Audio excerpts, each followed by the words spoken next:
Picture this. You and your partner both wake up at 6 a.m. You both rush through breakfast, both sit in traffic for 45 minutes, both spend 8 to 9 hours grinding at work, both come home exhausted, barely talk to each other, throw something in the microwave, scroll on your phones for an hour, and then go to sleep just to do it all over again tomorrow. And at the end of the month, you look at your bank account and you think, wait, we have 2 incomes coming in. Why does it feel like we're barely keeping our heads above water? Sound familiar? Because here's the thing nobody talks about. The moment a second income enters the household, something insidious happens. Your lifestyle inflates. Your taxes go up. Your costs explode. And suddenly, that second paycheck, the one that was supposed to change everything, is basically gone before you even see it. And not only that, in some cases, the second income is actually making you poorer in net worth terms than if only one person worked. I'm Max, and today I'm going to show you exactly how 2 incomes can quietly destroy your finances, why most dual income households are stuck in a trap they don't even know they're in, and more importantly, what you can do about it. If you've never thought about this before, buckle up, because this video might completely change how you think about money, work, and freedom. Why we were told 2 incomes equals more money. Let's start with the obvious. The whole premise of 2 people working sounds mathematically bulletproof. If one person makes $60,000 a year, and a second person also makes $60,000, then the household makes $120,000. Simple math, right? More money in, more money saved, faster path to wealth. That's the dream sold to us. Work hard, both of you grind, and you'll get ahead. But here's what they don't teach you in school, what no financial advisor sitting behind a desk in a nice suit will ever voluntarily bring up. That $120,000 household income does not behave like $120,000, not even close. By the time the government takes its share, by the time you pay for everything the second job requires just to exist, by the time your lifestyle creeps up to match your perceived earnings, you might only be netting the real equivalent of one solid income, sometimes less. And the worst part? You're burning twice the energy, twice the time, and twice the stress to get there. You're trading your most valuable resource, your time, for money that is largely evaporating before it even hits your account. This is the 2 income trap, and it's one of the most sophisticated financial illusions of modern life. The tax problem. Nobody warns you about. Let's talk taxes first, because this is where the math starts to fall apart immediately. When 2 people in a household both earn income, their wages get combined for tax purposes in many countries. In the United States, for example, filing jointly pushes you into higher marginal tax brackets faster. If person A makes $60,000 and person B also makes $60,000, the household is now in a completely different tax bracket than either individual would be alone. You don't get taxed as 2 separate $60,000 earners. You get taxed as one $120,000 household. That difference in effective tax rate can cost you thousands, sometimes tens of thousands of dollars every single year. But it gets worse. There's something called the marriage penalty, and it's exactly as brutal as it sounds. Certain tax benefits, deductions, and credits start phasing out at combined income levels that feel totally normal for a 2-income household. Child tax credits, student loan interest deductions, IRA contribution deductibility. All of these can shrink or disappear entirely once your combined household income crosses certain thresholds. Thresholds that one income might stay safely under, but 2 incomes blow right past. So, before the second income earner even buys a cup of coffee with their paycheck, a significant chunk of it is already gone. And most couples just accept this as the cost of doing business. They shouldn't. Understanding the tax implications of a second income is one of the most important and most ignored financial conversations a couple can have. The hidden costs of the second job. Now let's talk about the costs that people never think to calculate. Because working costs money. And the second job usually costs more than the first, because the infrastructure to support it has to be built from scratch. Think about childcare. This is the biggest one. If you have kids and both parents are working, someone has to watch those children. In the United States, the average cost of full-time daycare is somewhere between $10,000 and $25,000 per year, depending on where you live. In major cities like New York or San Francisco, you're looking at $30,000 or more annually per child. Per child. That number alone can wipe out a significant portion of a second income before you even think about anything else. Then there's transportation. 2 working adults usually means 2 cars, 2 insurance policies, 2 tanks of gas per week, 2 sets of maintenance, registration, repairs. The average American spends somewhere around $10,000 per year on their vehicle. Double that, and you're looking at $20,000 a year just to commute to jobs that you need in order to pay for the car you're using to commute to those jobs. There's something almost poetic about how circular that is, and not in a good way. Add in work clothes. Professional wardrobes don't come cheap. Dry cleaning, business casual attire, shoes, these costs are real and they're recurring. Add in convenience food. When 2 people are working full-time and coming home exhausted, cooking elaborate meals from scratch isn't happening. You're ordering delivery. You're grabbing food on the way home. You're paying a premium for convenience because you're too tired to do otherwise. Research consistently shows that dual-income households spend significantly more on food and convenience services than single-income households. Not because they want to, but because they have to. Add in house cleaning services, lawn care, handyman work. All the tasks that a stay-at-home partner might handle are now being outsourced because nobody has time. You're essentially paying strangers to do the things you would do for free if you weren't working. When you start adding all of this up, taxes, childcare, transportation, food, services, you'll often find that the second income after all deductions is delivering far less than you think. Some analyses have shown that a $50,000 salary, after all second income expenses are factored in, can deliver as little as $15,000 or $20,000 in actual net benefit to the household. That means you're working 40 to 50 hours a week, dealing with a boss, commuting, stressing, for what is effectively $7 or $8 an hour in real terms. The lifestyle inflation trap.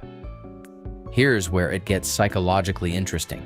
When household income jumps, even if those gains are largely illusory after expenses, our brains don't know that. Our brains see the number on the paycheck. Our brains feel richer. And so begins lifestyle inflation. Lifestyle inflation is one of the most dangerous and least discussed forces in personal finance. It's the process by which your spending automatically expands to match your income. You make more, so you spend more. And it feels completely natural and even justified every step of the way. You move into a bigger house because you can now afford the bigger mortgage payment, or so it seems. You buy nicer cars. You take better vacations. You upgrade your phones, your furniture, your gym membership. None of these decisions feel irresponsible in the moment. Each one feels like a logical, reasonable reward for working hard. But collectively, they're a financial catastrophe in slow motion. Here's the brutal reality. Most dual-income households do not actually save significantly more than single-income households at similar total income levels. The money gets absorbed, the lifestyle expands, the fixed costs increase, and fixed costs are the killer because they're not optional. You can't decide not to pay your mortgage this month. You can't tell your car insurance company you'll skip it this quarter. Every time you upgrade your lifestyle to match your perceived income, you're locking in new, higher fixed costs that now require both incomes to sustain. You've built a life that can't survive on one income anymore. And that is a deeply vulnerable financial position to be in. The wealth building paradox. Now let's talk about the real tragedy here, the wealth building paradox. One of the biggest reasons people in the personal finance space care so much about dual income households is because of what could be happening instead. Because when wealth building is the goal, two incomes should theoretically be a superpower. Live on one income, invest the other. Let compound interest do its thing over 20 or 30 years. That strategy, executed consistently, builds generational wealth. It's not complicated, but almost nobody does it. Why? Because of everything we've just talked about. The taxes eat into the second income before it arrives. The expenses consume what's left. The lifestyle inflation absorbs the remainder. And by the time the average dual-income household sits down to figure out how much they're actually investing, the number is embarrassingly small relative to the total income they're generating. Think about what compound interest can do over time. If a couple were to invest even $1,500 per month consistently, money that could theoretically come from disciplined use of a second income, at an average market return of 8% over 25 years, that becomes over $1.3 million. That is generational wealth. That is financial freedom. That is the ability to retire 10 years earlier than everyone else and spend your 50s doing whatever you actually want to do with your life. But instead, that $1,500 is going to a bigger house payment, a second car lease, weekend brunches, Amazon orders, and subscriptions you forgot you had. The wealth building opportunity is there.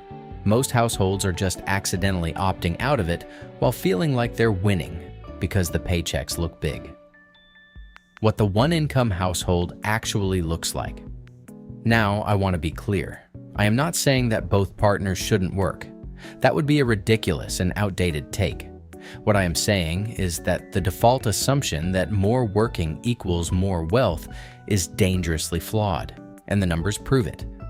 There are real documented cases of households that brought in two incomes, did the math, and realized the net benefit of the second income was so marginal, after taxes, childcare, transportation, and lifestyle creep, that one partner stepping back from traditional employment was actually the financially superior decision.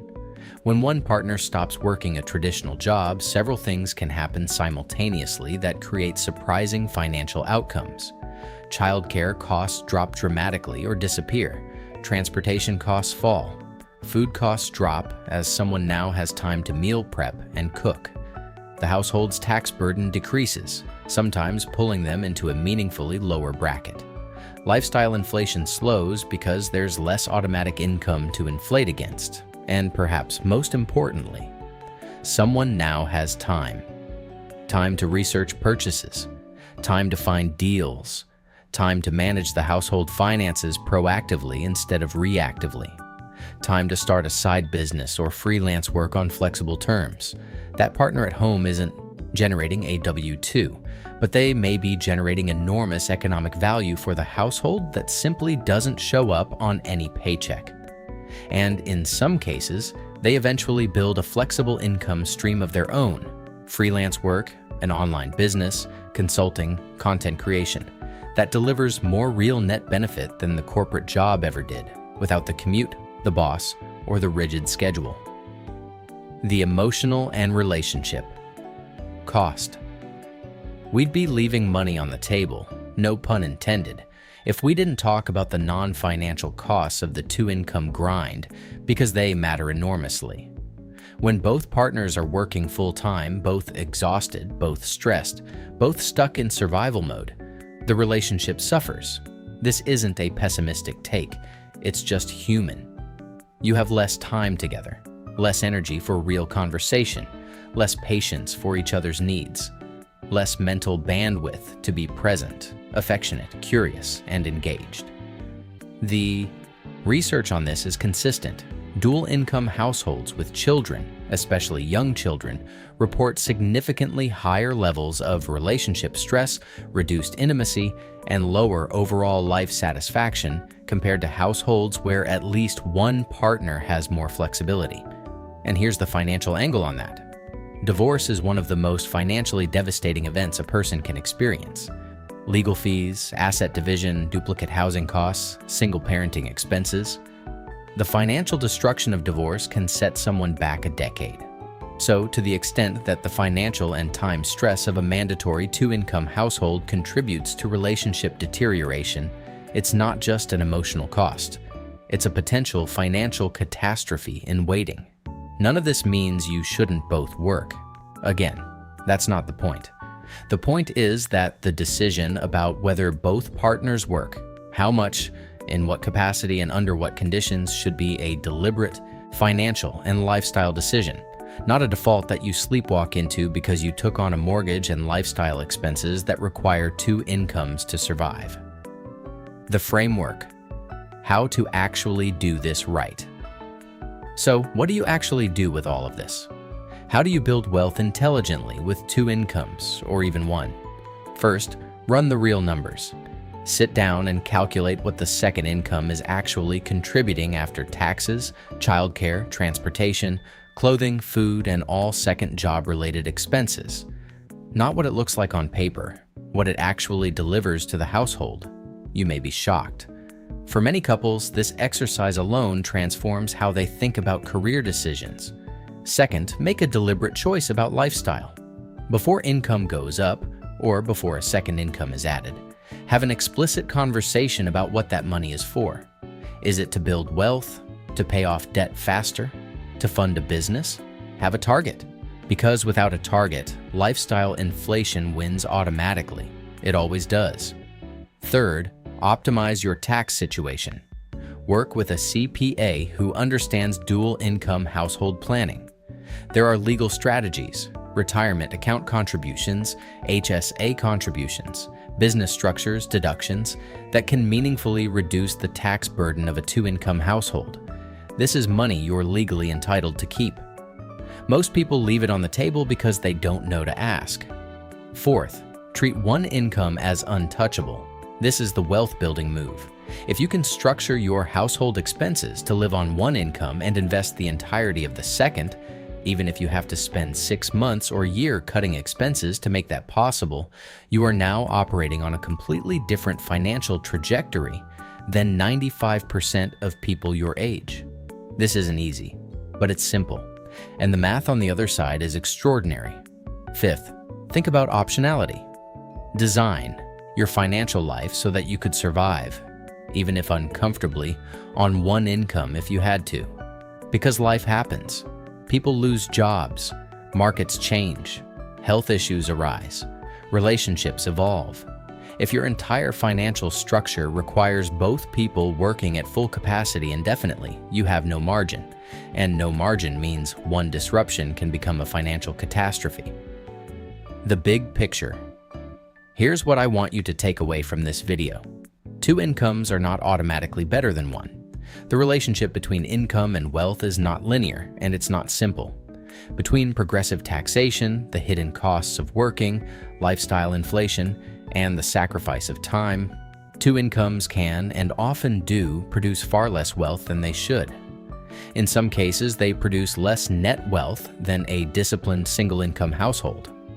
The households that actually win, the ones that build real wealth, retire early, have financial freedom, and maintain their sanity along the way, are not necessarily the ones with the highest incomes. They're the ones who think clearly about what their income is actually doing, who design their lives deliberately instead of defaulting into them, and who understand that the goal isn't to maximize income. The goal is to maximize the gap between what you earn and what you need to live. That gap, invested consistently, is how wealth is built. Two incomes can absolutely be a superpower, but only if you're intentional about how you use them. Otherwise, they're just a faster treadmill. Tell me what video you want me to do next. See you in the next one.